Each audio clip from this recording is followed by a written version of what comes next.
it take to restore Sri Lanka's lost mangrove habitats?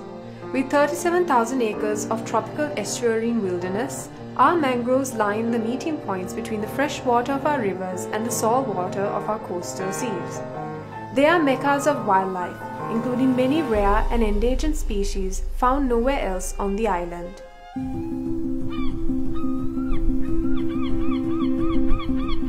However, recent activity with humans has decimated the growth of these plants.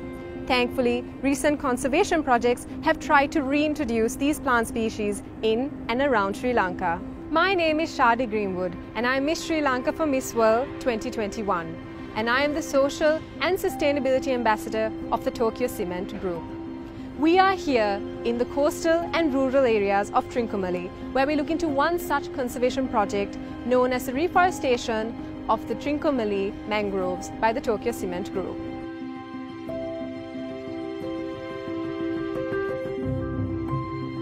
Presence of mangroves in our ecosystem is very important to people as well as animals. Mangroves, as we know, had a very thick, dense root system which gives a lot of protection for the early stage of the fish and crustacean species. So with that, a lot of sea fish in the ocean, they come to do breeding and laying eggs in the mangrove habitats. Main benefit for people, that for the fishermen, that they get fish harvest because they understand that all the fish breeding happens in the mangrove habitats, and it's a direct benefit for the people and as well as the environment, because there are plenty of uses of mangroves for the people.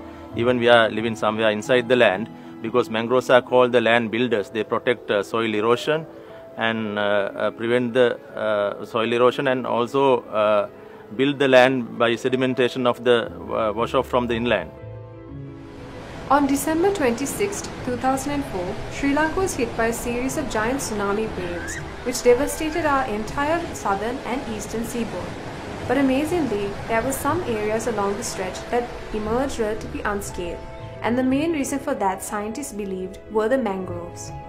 As the tsunami hit the shoreline, the dense cover of the mangroves formed a formidable barrier, reducing the wave's destructive force before it could reach settlements further inland. Our mangroves are clearly one of our most valuable natural resources, and today they are fully protected by law. But it wasn't always this way. When we talk about the mangroves, their destruction of the last couple of decades, actually last few decades, is mainly due to our development of the country, which is also essential. But projects like aquaculture, early stages, like a lot of mangroves being destroyed for aquaculture farms, that's one of the key reasons of the destruction of mangroves. And also general hotels and other infrastructure development also, it affected because the natural runoff of waterways and all disturbs, so the salinity changes and all this affected negatively on mangroves.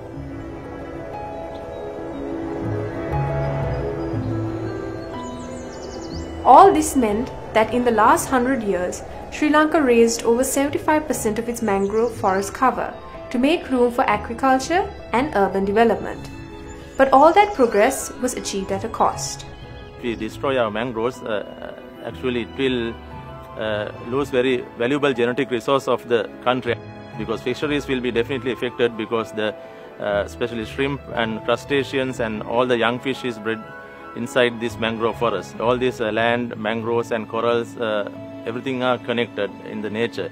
So when you destroy mangroves, especially the seawater, mangroves are good purifiers. They purify air, purify water, and all the pollutants also mangroves will take care. So if we don't purify this water running to the sea, so definitely corals will affected, because the water will become murky with the rainy seasons and not enough sunlight penetrating to the corals. So if mangroves are disturbed, definitely corals will be disturbed. But then in 2015, Sri Lanka became the first nation in history to extend protection to all mangrove habitats.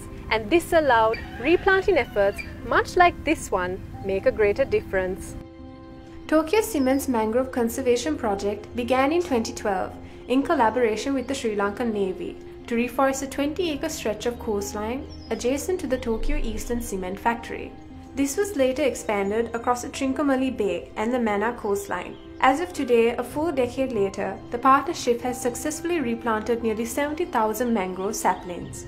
We are using here 6 to 7 varieties of local varieties of mangroves. There are the type of mangrove, it is grown in the some specific area. So in some trees are protect in the more saline area and grow well. Some are, the big trees, that is different. And every year we are propagating 8,000 to 10,000 mangrove saplings from this special nursery. Sustainable initiatives like mangrove reforestation aren't just good for the environment, but they also help support local communities. As these saplings grow into fully formed mangrove trees that become part of a thriving ecosystem, their intertwined roots will provide safe breeding grounds for marine life, including many species of fish that are vital to supporting the livelihoods of local fishermen. Sri Lanka's mangroves have been through a lot in the past centuries, but with conservation projects like this, we can be hopeful that they will be restored to their former glory.